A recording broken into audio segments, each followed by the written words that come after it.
आपने अपने जीवन में कई बार अपने मन के विचारों को नियंत्रण करने की कोशिश की होगी। क्या आपके साथ ऐसा होता है कि आप कई जगहों पर सकारात्मक रवैया दिखाना चाहते हैं, पर वहां आप नकारात्मक बातें करके आते हो? जी हाँ मित्रों, आप लोगों को बुधा विजुअलाइजिंग यूट्यूब चैनल में दिल से स्वागत है। अगर वीडियो पसंद लगे तो चैनल को सब्सक्राइब कीजिएगा। जी हाँ, भले ही ये सब कुछ मिनटों के लिए होता है, परंतु ऐसे समय में आप अपने मन या दिमाग को नियंत्रित नहीं कर पाते हैं। हम दिन भर में जो भी काम करते हैं और बातें करते हैं, सब कुछ हमारे दिमाग के द्वारा ही संचालित होता है। एक दिमाग या मन के कई हिस्से होते हैं जो अलग अलग प्रकार से मनुष्य के व्यवहार पर प्रभाव डालते हैं।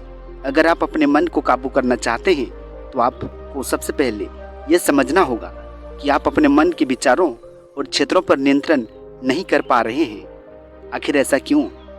हमने कुछ ऐसे जबरदस्त तरीकों के बारे में चर्चा करेंगे इस वीडियो में, जिनकी मदद से आप आसानी से अपने मन पर काबू पा सकते हैं। तो चलिए जानते हैं वो वैसे कौन से 7 टिप्स हैं जिनसे आप अपने मन पर नियंत्रण पा सकते हैं। नंबर 1, सुने और स्वीकार करें।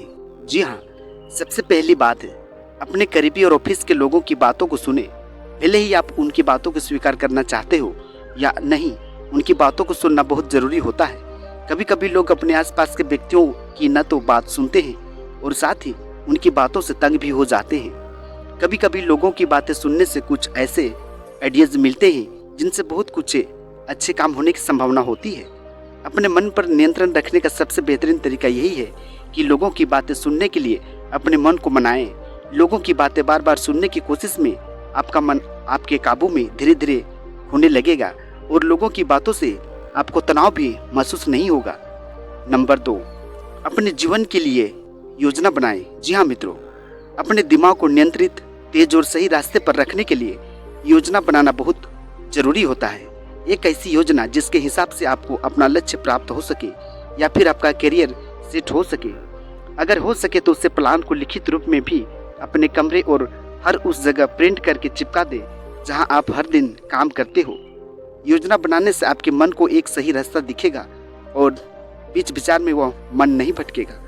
मन का ना भटकना यानी कि मन पर नियंत्रण पाना। नंबर 3, अपने मन को शांत करें। कभी कभी हमारा मन कुछ इस प्रकार की हरकत करता है जिसके कारण हमको बाद में बहुत बुरा लगने लगता है और सोचने में भी मजबूर कर देता है कि ऐसा नहीं होना चाहिए। इसका एक सबसे बड़ा उदाहरण है क्रोधित होना। जब हम गुस्सा होते हैं उस समय हम क्या बोल रहे हैं हमें बिल्कुल ध्यान नहीं होता है, पर जब बाद में हम उसके भविष्य में सोचते हैं तो बहुत अजीब सा लगने लगता है। गुस्सा होते समय हमारे मन पर काबू नहीं होता है, इसलिए सबसे पहले मन को शांत करना आना चाहिए। मन को शांत रखने के लिए नियमित रूप से व्यायाम और योग साधना करें और गुस्सा होने पर अपने मन में किसी अच्छे पल को याद करने की कोशिश करें। नंबर 4, अपने विचारों और कथनों पर ध्यान दें। कभी कभी हम अपने विचारों और हर दिन बात करने के तरीकों पर ध्यान नहीं देते हैं, जो हमारी सबसे बड़ी गलतियां होती है।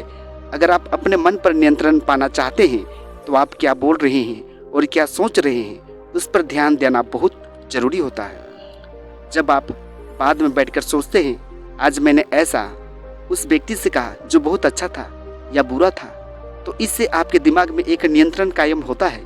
इससे अगली बार जब आपके मुंह से कुछ भी निकलेगा आपका मन एक नियंत्रण के साथ उस चीज़ को निकालेगा। जी हाँ, आप जो अच्छी बातें करते हो उसके लिए खुद की सराहना करें और जो बुरी या गलत बातें करते हैं उसके लिए खुद के मन को समझाएं कि ऐसा नहीं करना चाहिए या तो फिर ऐसा नहीं बोलना चाहिए। नंबर 5, मन को सही दिशा के लिए अभ्यास करें। जब हम अपने भावनाओं को चुनते हैं हम उनसे होने वाले फायदों को भूल सा जाते हैं। हमें अपने मन की भावनाओं को समझना बहुत ज़रूरी है, क्योंकि यही वो चीज़ें होती है जो हमें हमारे जीवन की असलियत को दिखाने का काम करती है। इनसे हमें पता चलता है कि हमारे लिए ज़रूरी है और क्या हमारे लिए सबसे सार्थक क्या है। इन भावनाओं से हमें ज्ञात होता है कि हम अब थोड़ी आराम की आवश्यकता है और खुद में कुछ नया लाने की ज़रूरत है। हमें इससे मुश्किल के समय में लड़ने के और बेहतरीन नए तरीके मिलते हैं। मन या दिमाग तो सही रास्ता ढूंढने से आसानी होती है जब हम अपने भावनाओं को एहसास कराते हैं और उनकी बातों को मानते हैं। खुद को आलोचना देना बंद करें, क्योंकि इससे मन में नकारात्मक भावनाएं उत्पन्न होती है जिससे मन रास्ता भटक जाता है और उस पर आपका नियंत्रण नहीं रहता है। नंबर 6, कुछ दिनों के लिए छुट्टी लें। अक्सर इस भागदौड़ की जिंदगी में हम काम में इतना ज़्यादा व्यस्त हो जाते हैं कि इसके चक्कर में अपने आप को और दिमाग को आराम करने का समय तक नहीं दे पाते। एक स्वस्थ नियंत्रण दिमाग के लिए काम के साथ साथ आराम भी बहुत जरूरी होता है। एक चिंतन से भरे हुए दिमाग पर काबू कर पाना बहुत मुश्किल होता है। दिमाग को हमेशा खुला रखना बहुत जरूरी होता है, क्योंकि इसके बिना उसके सोचने की शक्ति समाप्त सी हो जाती है। कुछ दिनों के लिए काम से छुट्टी लेना और कहीं शांत जगह अपने काम से दूर घूमने जाने से मन का तनाव बिल्कुल कम होता है। नंबर 7, परिवार के साथ समय बिताएं। हर किसी के जीवन में परिवार का बड़ा महत्व होता है। जीवन में हमेशा पैसा ही सब कुछ नहीं होता। परिवार के साथ समय बिताना, खेलना, बातें करना जीवन का एक अभिन्न अंग है। अपने लोगों के साथ समय बिताने से मन को खुशी मिलती है और उनसे दूर रहने पर मन को एक दुख सा महसूस होने लगता है। मन को नियंत्रित रखने के लिए खुश रहना बहुत आवश्यक है, इसलिए अपने परिवार के साथ ज़्यादा से ज़्यादा समय निकालें और बिताएं। परिवार से लोगों से बात करने से कई प्रकार के नकारात्मक विचार भी दूर होने लगेंगे और जीवन में आगे बढ़ने का सही रास्ता भी मिलता रहेगा। नमस्कार दर्शक बंधुओं, आज के वीडियो में जो भी इंसान 7 बिंदु पर पूरा अमल करता है वो अपनी भटकता मन को पूरी तरह से काबू करने में सफल हो सकते हैं। मित्रों, आज के वीडियो में यही सीख मिलती है। भली भांति बताए हुए बातों पर ध्यान करें, भगवान जरूर भला करेंगे। मित्रों, आज के वीडियो में इतना ही। आपका बहुत बहुत शुक्रिया।